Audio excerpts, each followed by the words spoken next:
संपन्नता का मार्ग। संपन्नता का संबंध आपके मस्तिष्क से है। हम एक क्षण के लिए मान लेते हैं कि किसी डॉक्टर के ऑफिस से उसके सामान सहित डिप्लोमा भी चोरी हो जाता है। मुझे पूरा यकीन है कि आप भी मेरी इस बात से सहमत होंगे।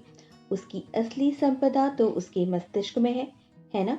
अब वह अपना काम कर सकता है, रोगों का निदान कर सकता है, रोगियों के लिए दवाइयाँ लिख सकता है, ऑपरेशन कर सकता है।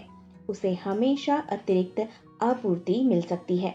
मानसिक क्षमता, दूसरों की सहायता करने का ज्ञान और मानवता के लिए सहयोग देने की योग्यता ही तो उसकी वास्तविक संपदा है ना? जब आपके मन में मानवता के हित में योगदान देने की प्रबल इच्छा होती है तो आप सदा संपन्न रहते हैं। सेवा के प्रति आपकी इच्छा, संसार को अपनी प्रतिभा पहुंचाने की क्षमता, ब्रह्मांड सदा आपकी आकांक्षा के लिए प्रतिक्रिया देगा। मैं एक ऐसे व्यक्ति को जानता हूं जिसने न्यूयॉर्क में 1929 के वित्तीय संकट के दौरान अपने घर व जीवन की सारी बचत सहित सब कुछ खो दिया था। उसी शहर के एक होटल में अपना व्याख्यान दे रहा था। उसके बाद उससे भेंट हुई। उसने कहा, मैंने अपना सब कुछ खो दिया। मैंने 4 साल में $1 मिलियन कमाए थे। यह सब पुनः प्राप्त कर लूंगा। मैंने तो केवल एक प्रतीक गंवाया है। मैं संपदा के प्रतीक को पुनः उसी तरह आकर्षित कर लूंगा जिस प्रकार शहद मक्खियों को आकर्षित करता है। मैंने कई वर्ष तक उस व्यक्ति के कैरियर पर नजर रखी ताकि उसकी सफलता की कुंजी का पता लगाया जा सके। भले ही आपको वह कुंजी पुरानी लगे, परंतु यह बहुत पुरानी और असरदार है। उसने इस कुंजी को नाम दिया, पानी को सुरा में बदलो। उसने यह पंक्ति बाइबल में पढ़ी थी और वह यह जान चुका था कि यही संपूर्ण स्वास्थ्य, प्रसन्नता, मानसिक शांति व संपन्नता का प्रत्युत्तर है। बाइबल में सुरा यानी मदिरा का अर्थ है अपनी इच्छा, आकांक्षा, योजना, सपने व आग्रहों को साकार रूप देना। ये वे सब हैं जिन्हें आप प्राप्त या साकार करना चाहते हैं।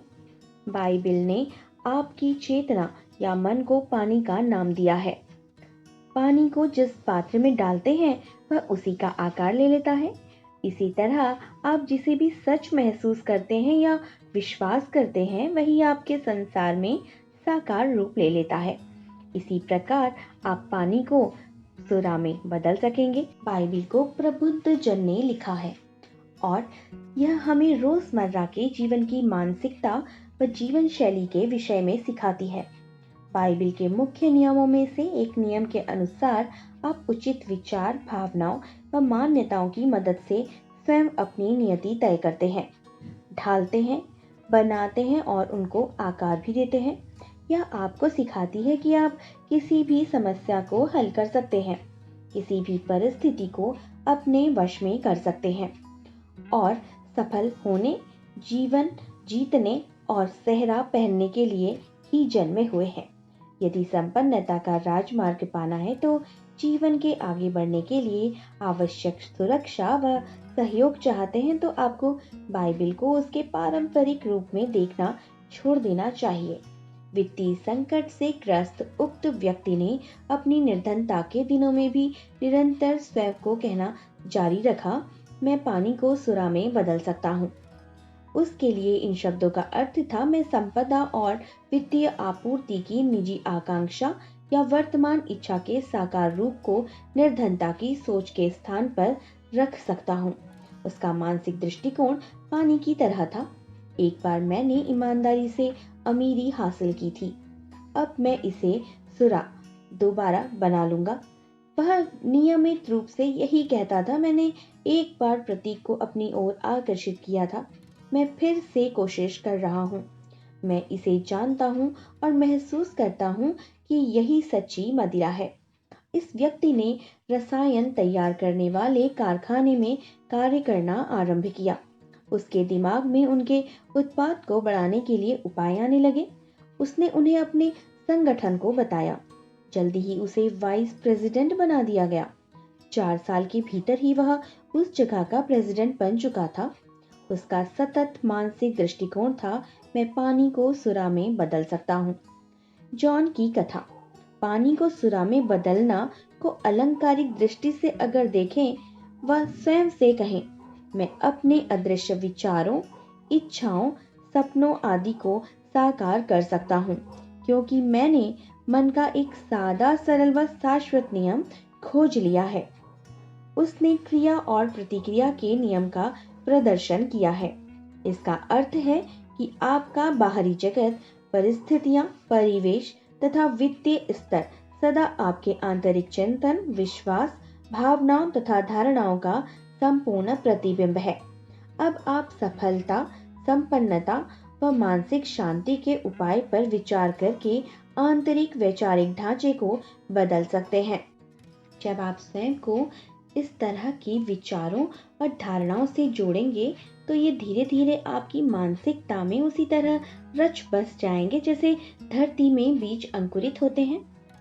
सभी बीज, विचार व उपाय आपकी अपनी सतह पर ही विकसित होंगे। इसलिए आपकी आदतन सोच व भावना की संपन्नता, सफलता व मानसिक शांति में प्रकट होगी।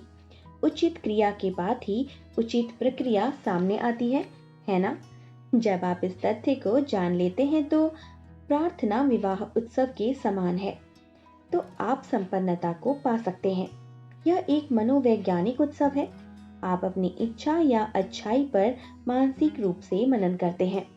उसे तब तक मानसिक तौर पर खाते हैं जब तक वह आपके साथ एक नहीं हो जाता। अब मैं अपनी फाइलों में से एक केस हिस्ट्री बताऊंगा कि कैसे एक युवती ने पानी को मदिरा में बदलने के अपने पहले करिश्मे का प्रदर्शन किया। वह एक बहुत अच्छा हेयर सलून चलाती थी। उसकी माँ बीमार पड़ गई तो उसे काफी समय घर पर बिताना पड़ा, जिससे उसका काम उपेक्षित होने लगा। उसकी अनुपस्थिति में जो उसकी सहायिकाएं थीं, उन्होंने पैसे का गबन किया और उसकी स्थिति बहुत खराब हो गई। वह दिवालिया हो गई। अपने घर के साथ तो उसने हाथ धोया ही, साथ में कर्ज के भार के तले वह दब गई। वह माँ को अस्पताल से बाहर भी नहीं निकाल पा रही थी। वह अस्पताल के बिल नहीं भर पा रही थी और उसके पास कोई रोजगार भी नहीं था। मैंने उस महिला को वह जादुई सूत्र बताया जिससे पानी को मदिरा में बदला जा सकता था। हमने उसे यह स्पष्ट कर दिया कि मदिरा का मतलब प्रार्थना की सफलता या उसके लक्ष्य के साकार होने से है। वह बाहरी दुनिया से संघर्ष कर रही थी। उसने कहा, हकीकत को देखें, मैंने सब कुछ तो गवा दिया है। यह दुनिया कितनी बेरहम है। मैं अपने बिल नहीं भर सकती, मैं प्रार्थना नहीं कर सकती, क्योंकि अब कोई आस नहीं रही। वह भौतिक जगत में इतनी लीन थी कि उसे अपने हालात के आंतरिक कारण का कुछ पता नहीं था। हमारी बातचीत के दौरान उसे एहसास हुआ कि उसे अपने मन में चल रहे संघर्ष से मुक्त होना चाहिए, भले ही इसकी इच्छा या लक्ष्य कोई भी हो। यह पुस्तक पढ़ते हुए आपके मन में कोई विरोधी विचार या इच्छा अवश्य जन्म लेंगे। मिसाल के तौर पर अगर आप रोग से छुटकारा पाना चाहते हैं, तो इसके साथ ही आपके दिमाग में ये बातें चक्कर लगा रही होंगी कि मैं ठीक नहीं हो सकता, मैं बहुत कोशिश कर चुका हूँ और ये रोग बढ़ता ही जा रहा है। पता नहीं मुझे इस आध्यात्मिक मानसिक आरोग्य के बारे में अधिक पता है या नहीं है। अपने आप को पढ़ते हुए आपके मन की दुविधा नहीं आती है। इस लड़की की तरह आपको भी लगता है कि पर्यावरण और बाहरी प्रसंग आपकी अभिव्यक्ति, संपन्नता, मानसिक शांति व इच्छा को चुनौती दे रहे हैं। सच्ची प्रार्थना मानसिक विवाह उत्सव है और हमें सिखाती है कि मानसिक संघर्ष को कैसे हल करना चाहिए। प्रार्थना में आप वह लिखते हैं जिस पर आपके मन को भरोसा होता है। इमर्सन ने कहा था, मनुष्य वही होता है जो दिन भर सोचता है। आप अपनी आदतन सोच के माध्यम से ही विश्वास व मानसिक नियम बनाते हैं। आप किसी निश्चित विचार को बारंबार दोहराते हुए उसे अपने गहरे मन में स्थापित कर लेते हैं, जिसे अवचेतन कहते हैं। इसके बाद ये मानसिक स्वीकृति, विश्वास व परामर्श ही आपके बाहरी कार्यों को निर्देशित व नियंत्रित करते हैं। इसे समझना व इस पर अमल करना पानी को मदिरा में बदलने की ओर पहला कदम है। यह अभाव और सीमा को प्रचुरता व समृद्धि में बदलने की दिशा में पहला कदम है। जो व्यक्ति अपनी आंतरिक आध्यात्मिक शक्तियों से अनजान है ना, वह इसी कारण से जातिगत विश्वासों, अभाव, सीमाओं वाले जीवन में रह रहा है। अपनी बाइबल खोलें और अपना पहला चमत्कार करें, जैसे उसे हेयर सलून वाली लड़की ने किया था। आप ऐसा कर सकते हैं। यदि आप बाइबल को केवल एक ऐतिहासिक घटना के रूप में पढ़ेंगे तो मन में आध्यात्मिक, मानसिक व वैज्ञानिक दृष्टिकोण को समझना बहुत ही कठिन हो जाएगा, जिनका वर्णन इस पुस्तक में किया गया है। इस अंश को देखें। और तीसरे दिन गैलीली का काना में विवाह था और जीसस की माँ वहां थी। गैलीली से तात्पर्य आपके मन या चेतना से है। काना का अर्थ है आपकी इच्छा। विवाह आपकी इच्छा का विशुद्ध मानसिक या व्यक्तिपरक मूर्त रूप है। प्रार्थना का यह सारा सुंदर नाटक मनोवैज्ञानिक है, जिसमें सभी पात्र आपकी आंतरिक मानसिक अवस्था, भावनाएं व विचार हैं। ईसा मसीह का एक अर्थ है प्रबुद्ध तर्क भी है। जीसस की माता का अर्थ है भाव, भावनाएं व मनोदशाएं जो हमें अपने वश में रखती हैं। जीसस और उनके शिष्य दोनों को विवाह में बुलवाया गया। आपके शिष्य आपकी आंतरिक शक्तियां हैं जो इच्छाओं को साकार करने में समर्थ करती हैं। जब वे मदिरा चाहते थे तो जीसस की माता ने जीसस से कहा कि उनके पास मदिरा नहीं है। हम बता चुके हैं कि मदिरा प्रार्थना की सफलता या जीवन में इच्छा व लक्ष्य के प्रकटीकरण से जुड़ी हुई है। जब आप देख सकते हैं कि यह नित्य प्रति का तमाशा है जो आपके जीवन में भी घटता है। जब आप किसी चीज को हासिल करना चाहते हैं, जैसा कि यह लड़की चाहती थी, जैसे नौकरी खोजना, धन कमाना और अपनी समस्याओं के बाहर आने का हल तलाशना, तो ऐसे में आपके पास केवल अभाव से जुड़े सुझाव ही आसपास आते हैं कि कोई उम्मीद ही नहीं बची। सब कुछ चला गया, मैं इसे प्राप्त नहीं कर सकता। यह बहुत ही निराशाजनक स्थिति है। बाहरी संसार आपसे कहना चाहता है, उनके पास कोई मदिरा नहीं है। हकीकत को जानो। यह अभाव सीमा व बंधन की भावनाओं का स्वर है। आप परिस्थितियों व स्थितियों की चुनौती का सामना कैसे करते हैं? अब तक आप मन के नियमों को जान चुके हैं। मैं जैसा सोचता हूँ अपने भीतर से महसूस भी करता हूँ। मेरा बाहरी जगत वैसा ही है जैसा मेरा शरीर। वित्त, परिवेश, सामाजिक स्तर तथा संसार व मनुष्य के बाहरी संबंधों के सभी चरण, आपकी आंतरिक मानसिक गतिविधियां व चित्र आपके जीवन के बाहरी धरातल को शासित करती हैं, नियंत्रित करते हुए दिशा प्रदान करती हैं। बाइबल कहती है जैसा वह अपने मन में सोचता है वैसा ही वह है। हार्ट या दिल कैलेडियन भाषा का शब्द है जिसका अर्थ अवचेतन मन से है। दूसरे शब्दों में आपके विचार को आपके अवचेतन रूप की शक्ति के माध्यम से व्यक्तिपरक स्तर पर जाना होगा। विचार व भावना ही आपकी नियति है। हालांकि भावना व रुचि से भरपूर विचार साकार होता है और आपके लिए संसार में प्रकट होता है ना? प्रार्थना को आपके विचार व भावना की विवाह माने। विवाह के उत्सव का भी अर्थ यही है। मन के जिस विचार या इच्छा को सच में अनुभव किया जाता है ना, वही घटित हो जाता है। फिर चाहे वह अच्छा हो या बुरा हो, फिर भी तटस्थ हो। अब आप इस नियम को जान चुके हैं कि मन में आप जो भी कल्पना करते हैं उसे महसूस करते हैं और उसे ही आप बाहर प्रकट भी करेंगे, व्यक्त करते हुए अनुभव करेंगे। इस ज्ञान के माध्यम से ही अपने मन को अनुशासित किया जा सकता है। जब आपके मन में अभाव, भय, शंका व निराशा के भाव आ रहे हों तो उन्हें नकारते हुए प्रार्थना के फल या अपनी इच्छा के साकार होने पर आपको ध्यान केंद्रित करना चाहिए।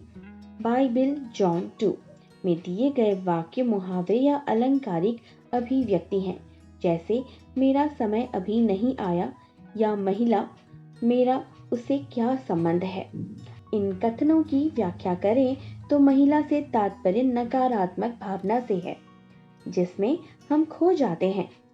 इन नकारात्मक सुझावों में कोई शक्ति या वास्तविकता नहीं होती, क्योंकि उनका समर्थन करने के लिए कुछ होता ही नहीं। अभाव के सुझाव में कोई शक्ति नहीं है। शक्ति तो आपके विचार और भावना में छुपी हुई होती है। आपके लिए ईश्वर का क्या अर्थ है? एक आध्यात्मिक शक्ति को ईश्वर का नाम दिया गया है ना? ईश्वर ही एकमात्र अदृश्य स्रोत है जिससे सब कुछ प्रवाहित होता है। देखिए ना, कितना विचित्र है, वो हमें दिखाई भी नहीं देता और हर चीज का स्रोत है। हर चीज उससे ही प्रवाहित हो रही है। यदि विचार सृजनशील व मैत्रीपूर्ण हो तो उन पर प्रतिक्रिया करने वाली आध्यात्मिक शक्ति स्वास्थ्य, मधुर संबंधों व समृद्धि के रूप में प्रवाहित होती है। अभाव की हर सोच को पूरी तरह से नकारते हुए इस अद्भुत अनुशासन को आप अपनाएं। आध्यात्मिक शक्ति की त्वरित उपलब्धता को आपको जानना ही होगा। अपने सृजनशील विचारों व चित्रों पर इसकी प्रतिक्रिया को जानें। इस तरह आप इन शब्दों में पाए जाने वाले सत्य का अभ्यास कर सकेंगे। महिला, मेरा उसके साथ क्या संबंध है? हम पढ़ते हैं, मेरा समय अभी नहीं आया है। इसका अर्थ है कि आप सभी किसी विश्वास या सकारात्मक मानसिक अवस्था तक अभी आ ही नहीं सके हैं। परंतु क्या आप जानते हैं कि आप सही राह पर हैं? आप अपने मन को सकारात्मक लक्ष्यों, आदर्शों व उद्देश्यों पर केंद्रित तो कर ही रहे हैं ना? मन जिस भी चीज पर केंद्रित होता है वही कई गुना होकर बड़ी होती है और तरक्की करती है। इस तरह मन की चेतना की नई अवस्था के अनुरूप हो जाता है। इसके बाद आपका नकारात्मक अनुकूलन सकारात्मक रूप धारण कर लेता है। प्रार्थना करने वाला आध्यात्मिक व्यक्ति अभाव की मनोदशा से शांति, आत्मविश्वास और आंतरिक आध्यात्मिक शक्ति में विश्वास की मनोदशा तक पहुंचता है, क्योंकि उसका विश्वास व आस्था आध्यात्मिक शक्ति में निहित होते हैं। इसलिए उसकी माता ही विजय की भावना को दर्ज करती है, जो कि मनोदशा की भावना है। इस तरह आपको अपनी प्रार्थना का उत्तर या समाधान मिल जाएगा। बाइबिल की कहानी में जल से भरे पात्र मानसिक चक्रों का प्रतिनिधित्व करते हैं।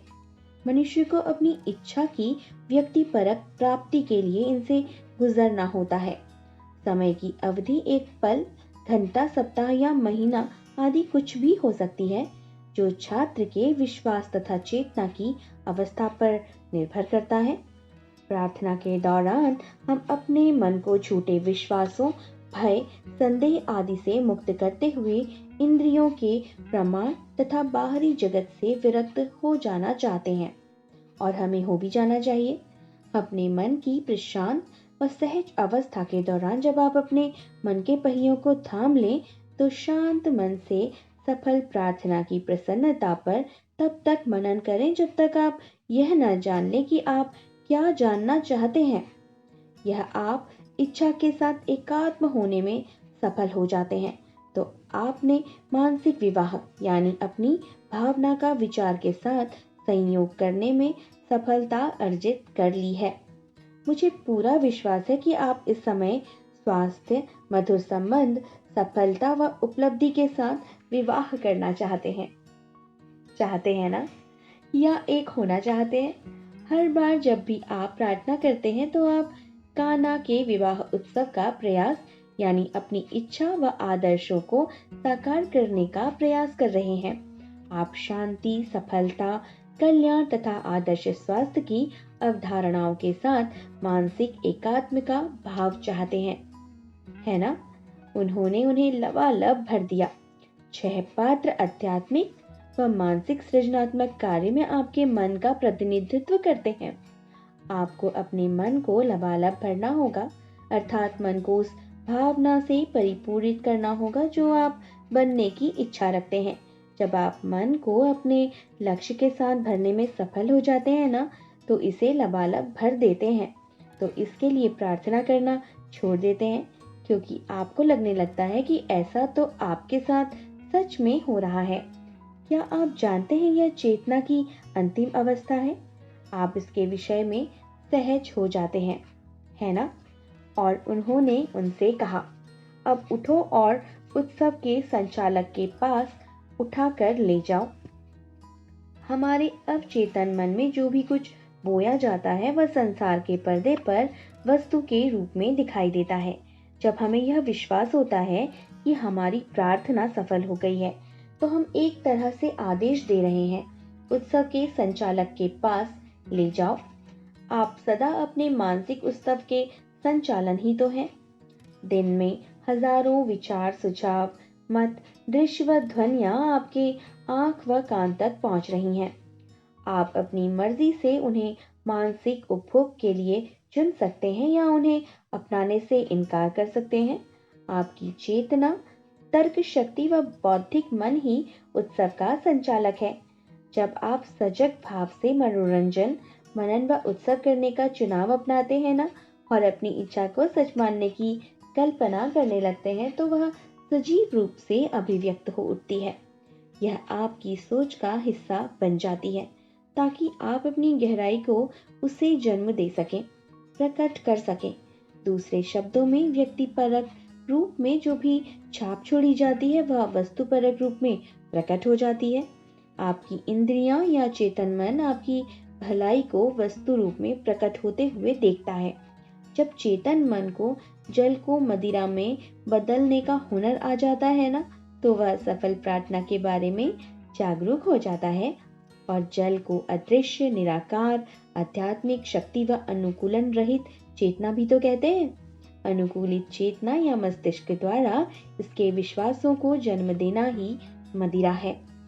जो सेवक आपके लिए पानी निकालते हैं, वे आपकी शांति, आत्मविश्वास व आस्था की मनोदशा का प्रतिनिधित्व करते हैं। आपकी आस्था या भावना के अनुसार ही आपका हित आपकी ओर आकर्षित होता है। इस पुस्तक में दिए आध्यात्मिक सिद्धांतों को यदि आप ग्रहण करें, इनकी सराहना करते हुए इनसे प्रेम करें। ईसा मसीह के पहले दर्ज चमत्कार में बताया गया है कि प्रार्थना एक विवाह उत्सव है, जहां मन अपनी इच्छा के साथ एकात्म होता है। प्रेम नियम की पूर्णता है। प्रेम एक भावनात्मक जुड़ाव है, आपकी भलाई के साथ एकात्म होने का अनुभव है। आप जिससे प्रेम करते हैं, आपको उसके प्रति सच्चा रहना होगा। आपको अपने लक्ष्य के प्रति एकनिष्ठ भी रहना होगा। जब हम भय, चिंता, शंका व तनाव की झूठी मान्यताओं के साथ प्रेम करते हैं या विवाह कर लेते हैं, तो हमें अपने प्रेम पात्र के प्रति सच्चे नहीं होते। प्रेम एकात्म भाव है, पूर्णता का भाव है। लेखक की पुस्तक लव इज फ्रीडम को आप पढ़ सकते हैं, वह इसी पर आधारित है। जब ब्यूटी पार्लर वाली लड़की को यह बात समझ आ गई, तो वह मानसिक रूप से अमीर हो गई थी। उसने इस नाटक को जाना और अपने जीवन में अमल करने लगी। उसने प्रार्थना करते हुए कहा कि वह जानती थी कि पानी यानी उसका अपना मन प्रवाहित होगा और उसकी नई सोच व भावना पर प्रतिक्रिया देते हुए संसार खाली पात्र को भर देगा। रात को वह महिला बहुत शांत व स्थिर हुई। अपने शरीर को शिथिल करते हुए सृजनात्मक चित्रों का प्रयोग करने लगी। उसने जिन उपायों का प्रयोग किया वे निम्नलिखित हैं।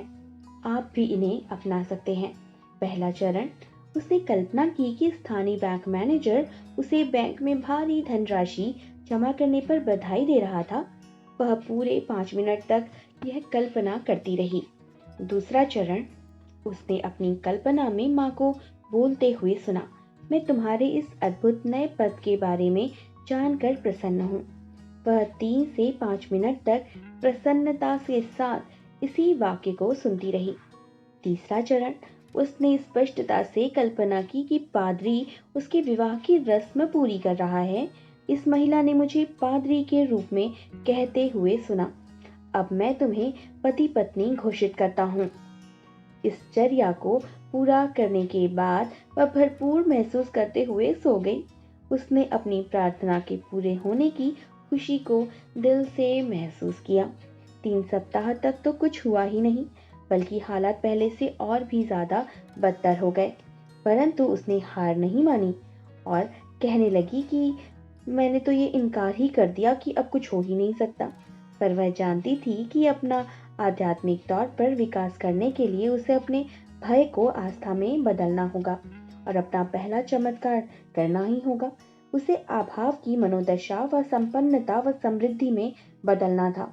उसने अपनी चेतना यानी पानी को उन स्थितियों, परिस्थितियों व अनुभवों में बदलना था जिसे वह प्रकट करना चाहती थी, यानी सुरा बनाना चाहती थी, मदिरा बनाना चाहती थी।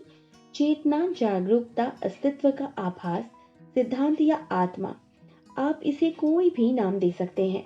ये सब एक ही कारण है। यदि एकमात्र उपस्थिति व शक्ति है, हमारे भीतर की आध्यात्मिक शक्ति ही सभी चीजों का कारण व सार कही जा सकती है। सारी चीजें यानी पक्षी, वृक्ष, तारे, सूर्य, चंद्रमा, पृथ्वी, सोना, चांदी व प्लेटिनम आदि इसके ही प्रकट रूप हैं। यही सब वस्तुओं का कारण व सार है, दूसरी कोई वस्तु नहीं।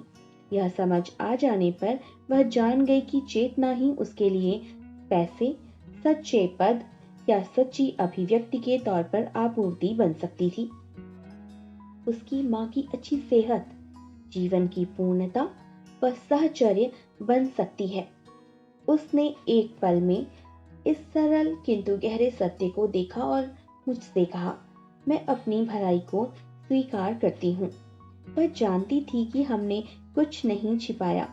ईश्वर हमारे भीतर है और हमारी खोज की प्रतीक्षा में है। 1 माह से भी कम समय में युवती का विवाह हो गया। मैंने ही उनका विवाह करवाया। मैंने ही वे शब्द कहे जो उसने शिथिल अवस्था में बारंबार सुने थे।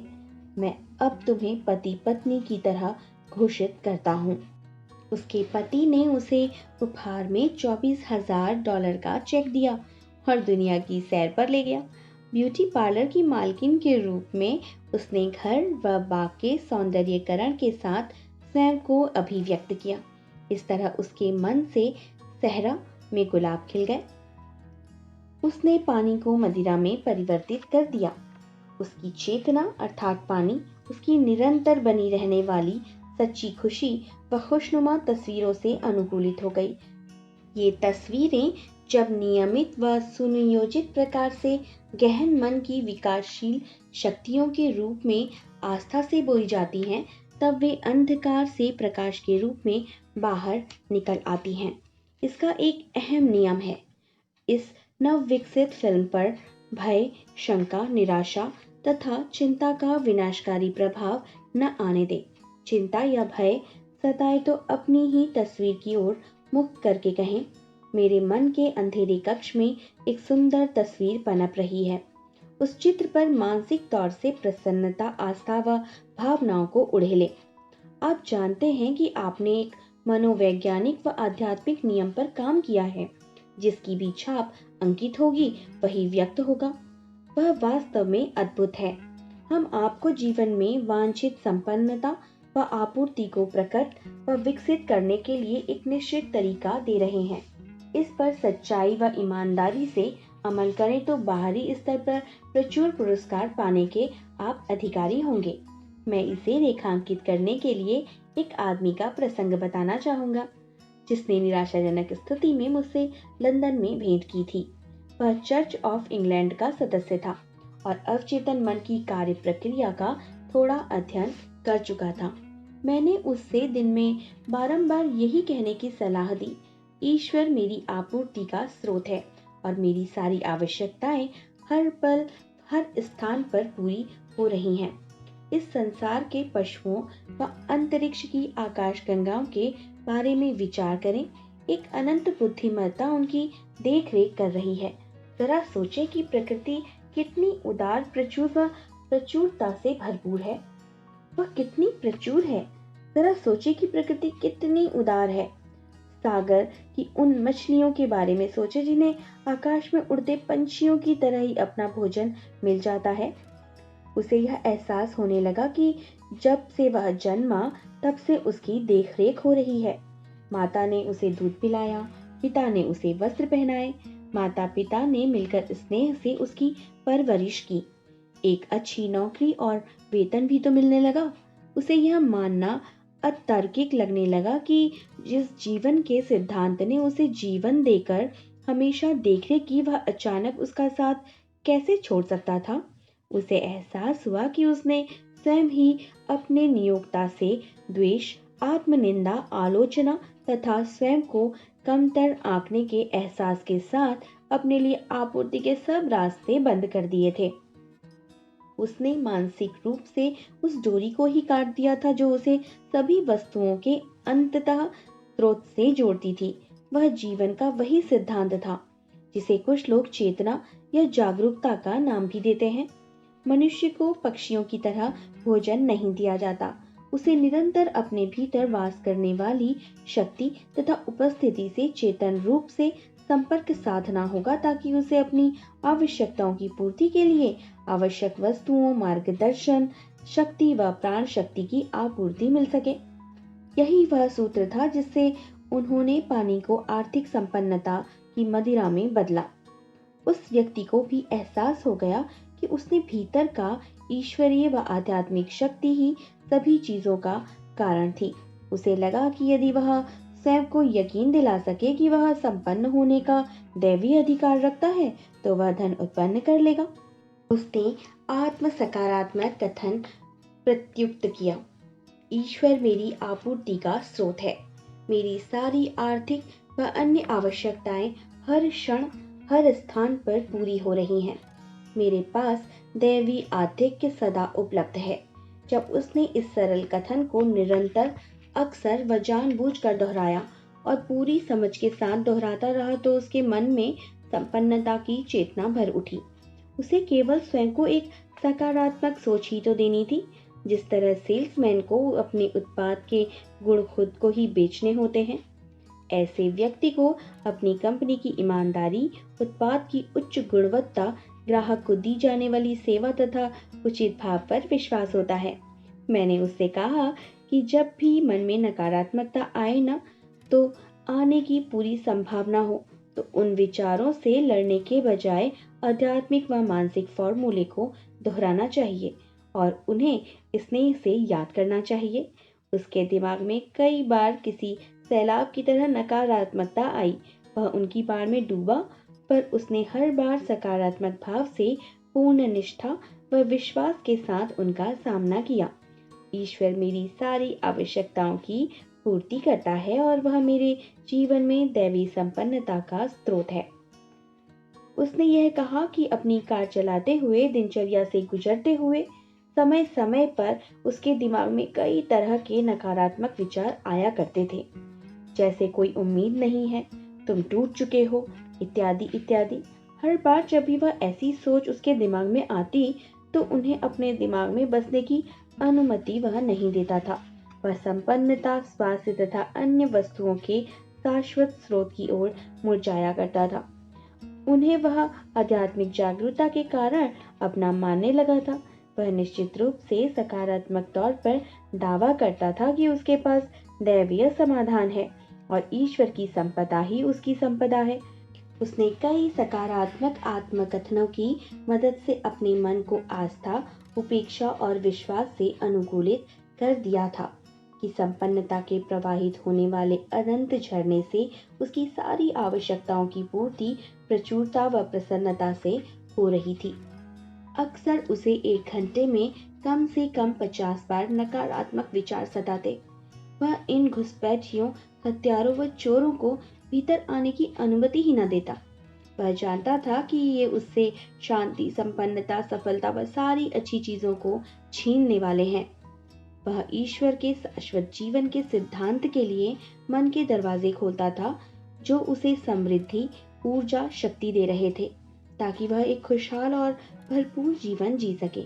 जब वह निरंतर ऐसा करता रहा, तो दूसरे दिन चोरों का आना घट गया और तीसरे दिन उनकी उपस्थिति भी कम हो गई।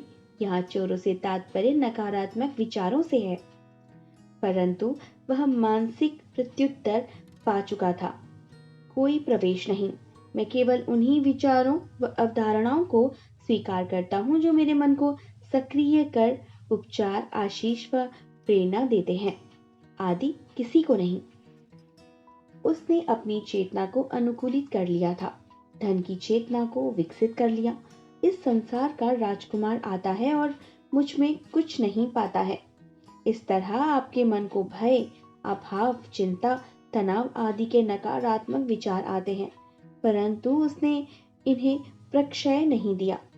अब वह ईश्वर की रौ में मग्न था, मतलब ईश्वर के प्रेम में मग्न था, उसकी प्रचुरता में मग्न था। वह प्रचुरता और वित्तीय आपूर्ति की निरंतर बनी रहने वाली आपूर्ति की चेतना से प्लावित था। इस व्यक्ति ने सब कुछ नहीं खोया और ना ही वह दिवालिया हुआ। उसे अपने ऋण की पूर्ति के लिए समय मिला, काम पहले से बेहतर हुआ, नए दरवाजे खुले और वह संपन्न हो गया। प्रार्थना की प्रक्रिया में वह हमेशा याद रहे कि आपको लक्ष्य, उद्देश्य व ध्येय के लिए निष्ठावान रहना चाहिए। कई लोग दो तरफा प्रार्थना के कारण ही जीवन में संपदा व आर्थिक सफलता हासिल नहीं कर पाते। वे कहते हैं कि ईश्वर ही आपूर्ति करता है और दैवी रूप से धनी है, परंतु कुछ ही मिनट में अपनी भलाई से इनकार करते हुए कहते हैं कि मैं इस बिल का भुगतान नहीं कर सकता, मैं यह पैसा नहीं भर सकता या मैं यह खर्च उठा नहीं सकता आदि। वे स्वयं से कहते हैं कि कोई शाप उनका पीछा कर रहा है, मैं कभी आपूर्ति नहीं कर सकूंगा, मेरे पास पूरे महीने के गुजारे के लिए पर्याप्त धन ही नहीं होता आदि। वाक्य सकारात्मक प्रार्थनाओं के लिए विनाशक है और ये उनके प्रभाव को तटस्थ कर देते हैं। इसे ही दो तरफा प्रार्थना का नाम दिया गया है। अपनी योजना या लक्ष्य के लिए निष्ठावान रहें, अपनी आध्यात्मिक शक्ति व ज्ञान के लिए सच्चे बने रहें। नकारात्मक विवाह करना बंद कर दें, जैसे नकारात्मक विचारों, भय व चिंताओं से गठबंधन करना। प्रार्थना एक कप्तान की तरह आपके जहाज को दिशा निर्देश देती है। आपके पास एक लक्ष्य होना चाहिए, आपको पता हो कि आपको किस ओर जाना है। जहाज का कप्तान नौ परिवहन के नियमों के अनुसार जहाज की दिशा को नियंत्रित करता है। अगर बड़ी लहरों या तूफान के कारण जहाज भटकता है तो वह शांति से उसे उसकी सच्ची दिशा की ओर मोड़ देता है। आप पुल पर खड़े कप्तान हैं। आप उसे अपनी सोच, भावनाओं, विश्वासों, मूड व मानसिक भावों के साथ निर्देश दे रहे हैं। अपनी नजर सामने रखें, जहां दृष्टि होगी उस ओर ही लक्ष्य होगा। अपने लक्ष्य को जानें, बाधा, विलंब तथा रुकावट की ओर न देखें जो आपको आगे नहीं जाने दे रहे। यह जाने कि आपकी मानसिक प्रवृत्ति ही वह जहाज है जो आपको अभाव और सीमित सोच से निकालकर संपन्नता की मनोदशा तक ले जाएगा और आप जान लेंगे कि ईश्वर का अपरिहार्य नियम आपके लिए काम कर रहा है। एक अद्भुत डॉक्टर, विद्यार्थी, मानसिक व आध्यात्मिक शक्तियों के ज्ञाता किम्बी ने कहा था, मनुष्य उसी तरह काम करता है जिस तरह उस पर काम किया जाता है। आपको क्या चला रहा है? वह क्या है जो आपके जीवन के लिए प्रतिक्रिया को तय करता है? इसका उत्तर है आपके विचार, विश्वास व मत ही आपके मन को सक्रिय करते हुए आपको इस बिंदु तक अनुकूलित करते हैं कि आप इस डॉक्टर के अनुसार अपने विश्वासों की अभिव्यक्ति बन जाते हैं। किम्बी के कथन की सत्यता इसमें भी झलकती है। मनुष्य वही होता है जो उसका विश्वास है। किम्बी ने यह भी कहा था, हमारे मन परिवेशों की तरह मिलते हैं और हर मनुष्य उस परिवेश में अपनी पहचान रखता है। जब आप बच्चे थे तो आप घर के मूड, भावनाओं, विश्वास तथा मानसिक परिवेश के अधीन थे, है ना? आपके दिमाग पर माता पिता के भय, चिंता, अंधविश्वास, धार्मिक विश्वास व आस्था की अमिट छाप थी। मान लेते हैं कि एक बच्चा गरीब घर में पला है और उसे कभी वित्तीय रूप से प्रचुरता नहीं मिली। वह निरंतर अभाव और सीमितता के बारे में सुनता आया है। आप सॉल्टर की तरह अपनी अनुकूलित रिफ्लेक्स थेरेपी में कह सकते हैं कि बच्चा गरीबी के लिए अनुकूलित था। किसी युवक के मन में अपने आरंभिक अनुभवों, प्रशिक्षण व विश्वासों के आधार पर निर्धनता की ग्रंथि हो सकती है, परंतु वह किसी भी हालात से उठकर मुक्त भी तो हो सकता है। ऐसा प्रार्थना की शक्ति से संभव है। मैं 17 साल के युवक को जानता था। उसका जन्म न्यूयॉर्क के हेल्स किचन नामक जगह पर हुआ। वो काफी बदनाम था। उसने न्यूयॉर्क के स्टेनवे हॉल में मेरे व्याख्यान सुने। उस लड़के को अनुभव हुआ कि वह नकारात्मक और विनाशकारी सोच से ग्रसित था, और यदि उसने अपने मन को सकारात्मक साधनों की ओर निर्देशित नहीं किया तो संसार का मन अपने भय, असफलता व घृणा के साथ उसे अपनी पकड़ में ले लेगा। मनुष्य उसी तरह काम करता है जिस प्रकार उस पर काम किया जाता है। किम्बी भी जानते थे, और यह तर्कपूर्ण भी जान पड़ता है, कि यदि मनुष्य अपने खुद के घर या मन को नहीं संभालेगा तो झूठा प्रचार, विश्वास, भय तथा संसार की चिंताएं उसे किसी सम्मोहन की तरह अपने अधीन कर लेंगी। हम जातिगत मन में डूबे हुए हैं, जो रोग, मौत, बदकिस्मती, दुर्घटना, असफलता, बीमारी और विविध विनाशों में यकीन रखता है। बाइबल के वचन पर अगर हम विश्वास करें, उनसे बाहर आ जाओ और अलग रहो। स्वयं को मानसिक व भावनात्मक रूप से उन शाश्वत भावों से एकात्म करें जो समय की कसौटी पर खरे उतरे हैं। उस युवक ने विचार के बाद अपने लिए योजना बनाने का निर्णय लिया। उसने संपन्नता की ओर जाने के राजमार्ग पर चलने के लिए ईश्वर की प्रचुरता का आश्रय लिया और अपने मन को आध्यात्मिक अवधारणा व बोध से भरपूर कर लिया। वह जानता था, जब वह ऐसा करेगा तो वह स्वयं ही अपने मन को नकारात्मक ढांचों से खींचकर अलग कर लेगा। उसने वैज्ञानिक कल्पना नामक प्रक्रिया को अपनाया। उसकी आवाज अच्छी थी पर विकसित नहीं थी। मैंने उसे बताया कि वह मन में जिस चित्र पर ध्यान केंद्रित करेगा ना, वह उसके अवचेतन में विकसित होकर साकार हो जाएगा। वह जान गया कि यही मन का नियम है, क्रिया व प्रतिक्रिया का नियम। वह युवक अपने घर में आराम से बैठता, पूरे शरीर को शिथिल करने के बाद स्पष्टता से कल्पना करता कि वह एक माइक्रोफोन के सामने गाना गा रहा है। वह इस अनुभव की पूर्ण कल्पना करता। वह सुनता कि मैं उसे अनुबंध मिलने पर बधाई दे रहा हूँ। मैं उसे बता रहा हूँ कि उसकी आवाज कितनी अच्छी है। उसने इस मानसिक तस्वीर पर नियमित व सुनियोजित तरीके से ध्यान दिया, और नतीजन उसके अवचेतन मन पर एक गहरी छाप अंकित हो गई।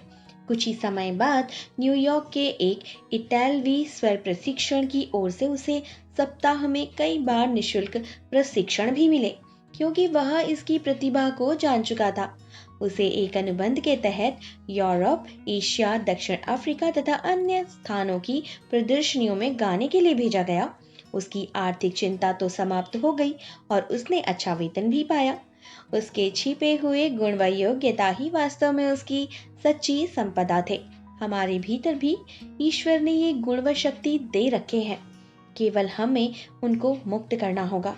क्या आपने स्वयं से कभी पूछा है कि आप मानवता के लिए अधिक उपयोगी कैसे हो सकते हैं, या मानवता के लिए आपका और क्या योगदान हो सकता है? अभी सोचें। मेरे एक पादरी मित्र से मुझे पता चला कि आरंभ में उनके चर्च की हालत बहुत खराब थी। आर्थिक स्थिति बिल्कुल भी ठीक नहीं थी। उन्होंने एक सादी प्रार्थना को ही अपनी तकनीक बनाया और वह चमत्कार करने में सफल रही। ईश्वर मेरे आगे उसके सत्यों को प्रकट करने के बेहतर उपाय प्रचुर करता है, ताकि मैं उन्हें अपने साथियों को बता सकूं। धन की जैसे वर्षा होने लगी। कुछ ही समय में कर्ज उतर गया और उन्हें फिर कभी पैसे की चिंता न करनी पड़ी। यह अध्याय आपको सिखा चुका है कि मनुष्य की आंतरिक भावना, मनोदशा और विश्वास ही उसके बाहरी संसार को शासित करते हुए अपने अधीन रखते हैं। मन के आंतरिक गतिविधि के बाहरी गतिविधि नियंत्रण होती है। यदि आप बाहरी तौर पर बदलना चाहें तो आपको भीतर से भी बदलना होगा। जैसा स्वर्ग में वैसा धरती पर, अथवा जो मेरी चेतना में वही मेरी देह में, परिस्थिति या परिवेश में होगा। बाइबल में लिखा है ये कोई चीज छिपी नहीं है जो उजागर न की जा सके। मिसाल के लिए, यदि आप रोगी हैं तो आप एक मानसिक और भावनात्मक ढांचा प्रस्तुत कर रहे हैं जो उस रोग की असली वजह है। यदि आप विचलित हैं या आपको कोई बुरा समाचार मिलता है तो देखें कि आप कैसे उसे अपने मुख मुद्राओं, लहजे व हाव-भाव से प्रकट करते हैं। वास्तव में पूरी देह से आंतरिक पीड़ा प्रकट होती है। यदि आपके पास मानसिक अनुशासन व प्रार्थना होंगे, तभी आप संतुलित, शांत व अविचलित रह सकेंगे।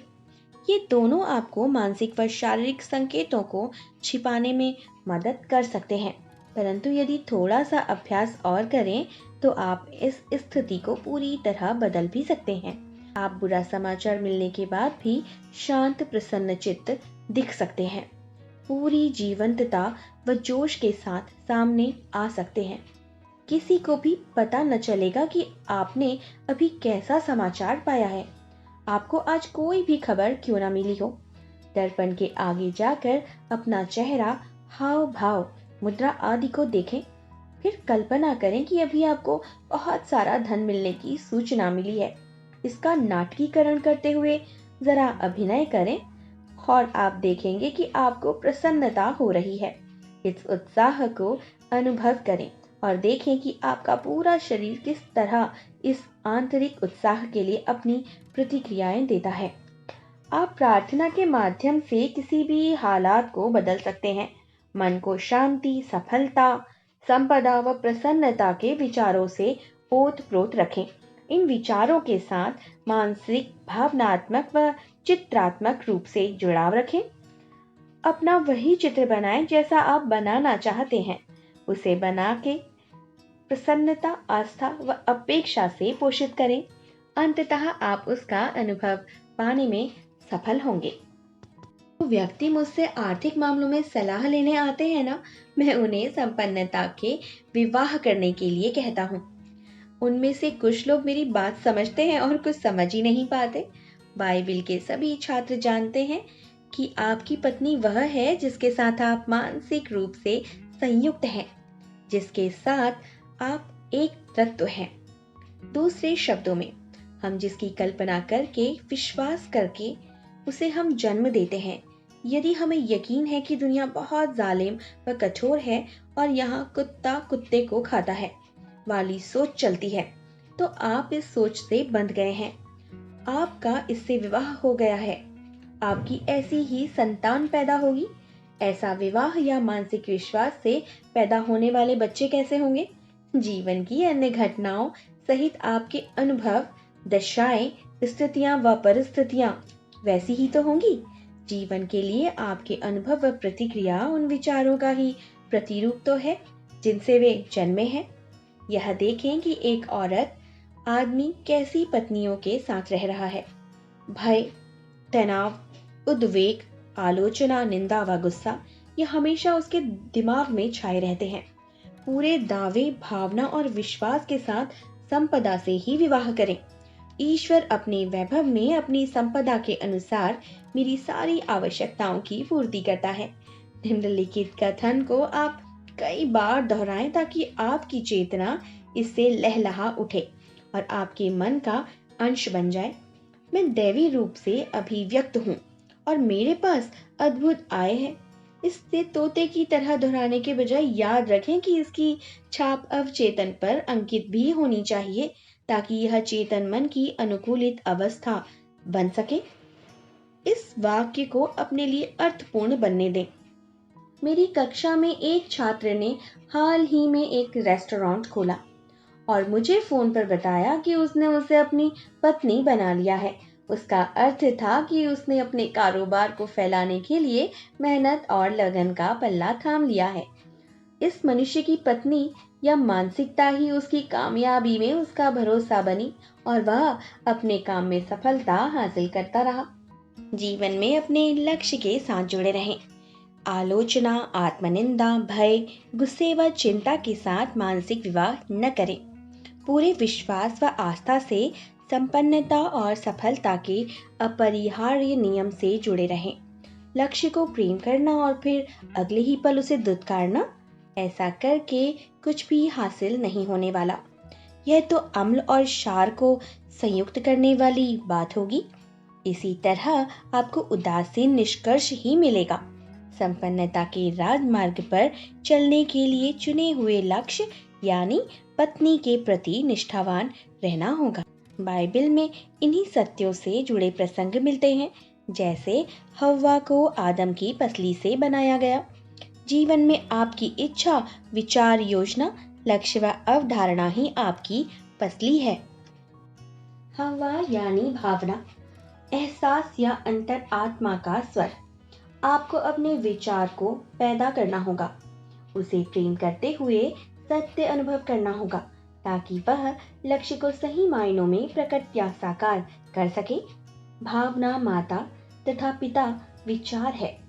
आपके मन में सदा यही विवाह उत्सव जारी रहता है। स्पेंक्सी ने तीसरे तत्व को तटस्थ तत्व कहा है, जो इच्छा और भावना के संयोग से बनता है।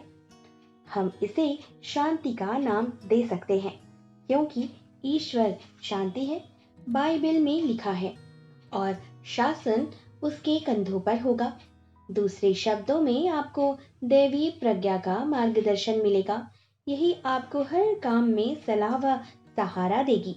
मन ही मन यह जान लें कि यही आपके सारे शौक भरेगी, घावों को भरेगी और आपकी आत्मा को संभाव और शांति तक ले जाएगी।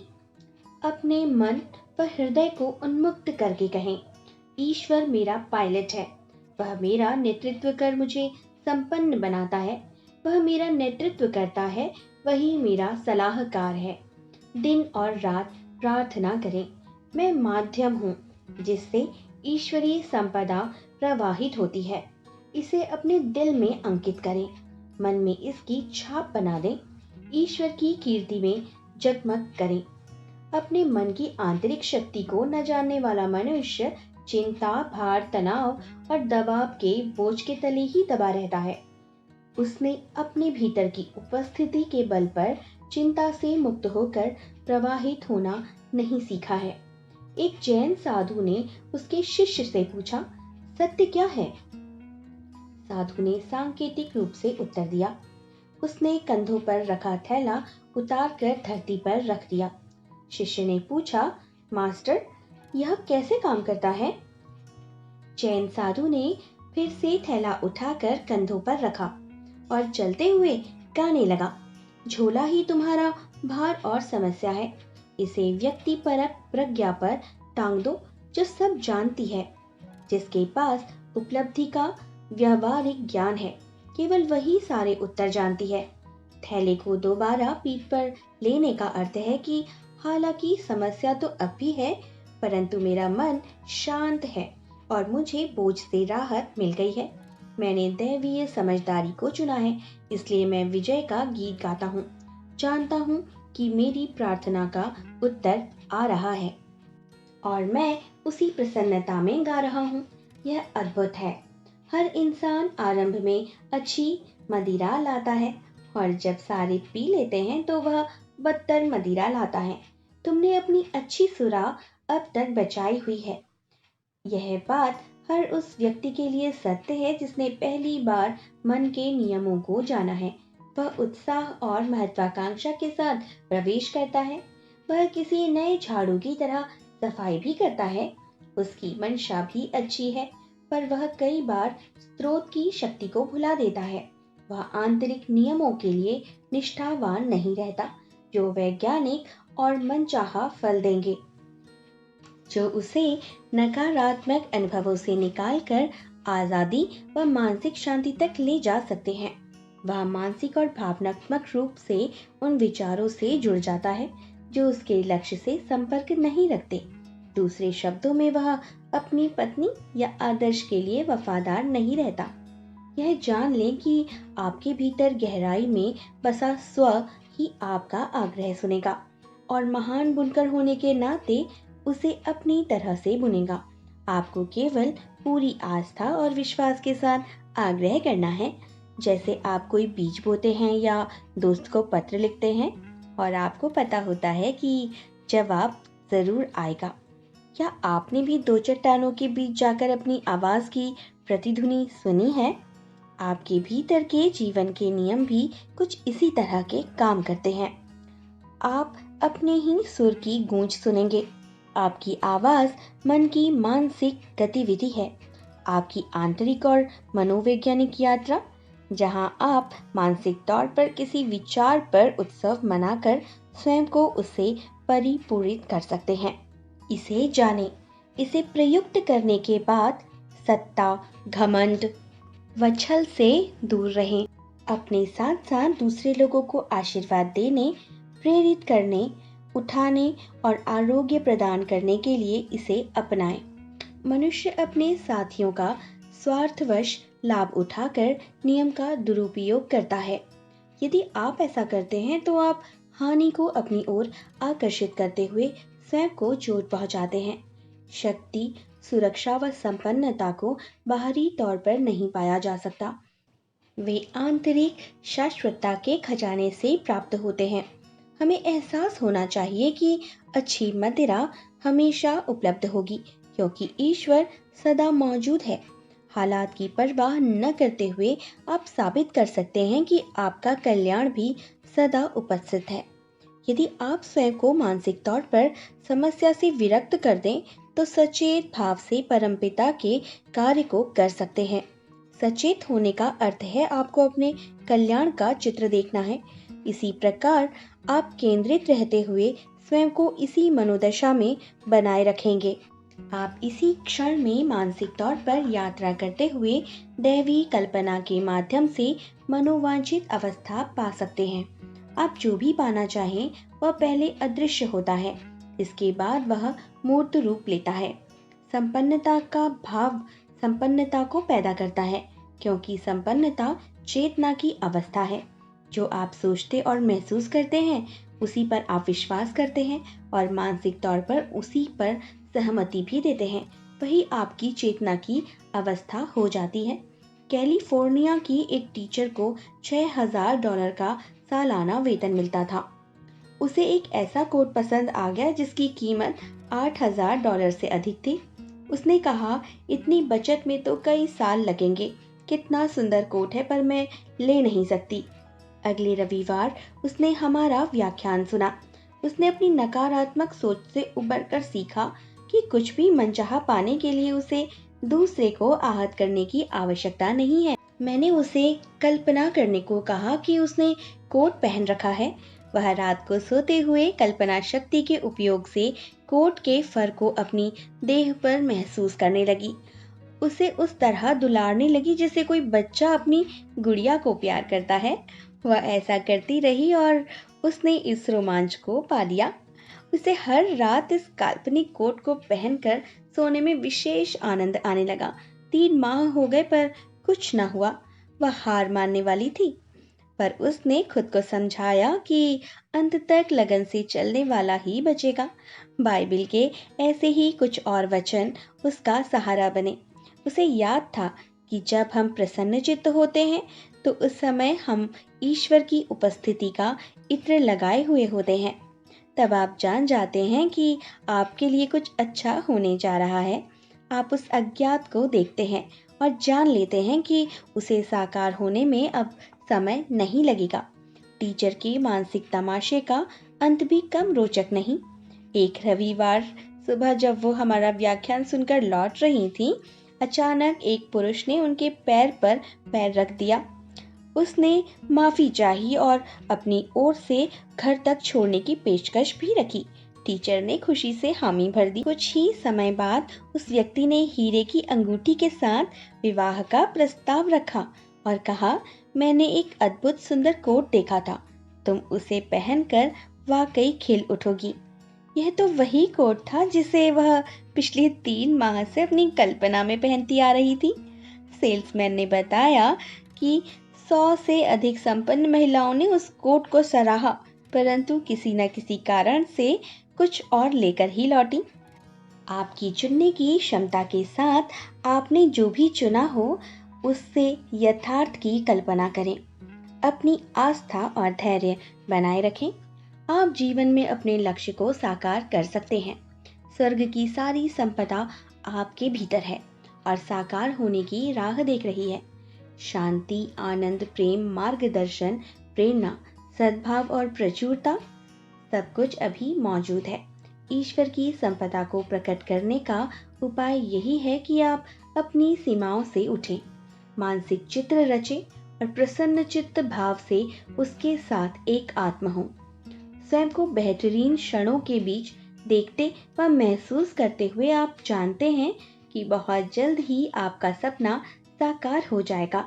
जो भीतर है वही बाहर है, जो ऊपर है वही नीचे है, जैसे स्वर्ग में है वैसे ही धरती पर भी है। दूसरे शब्दों में, आप अपने ही विश्वासों को प्रकट होता देखेंगे। मनुष्य वही है जो स्वरूप वह अपने विश्वास से प्रकट करता है। भाग 2 का यहीं पर समापन होता है।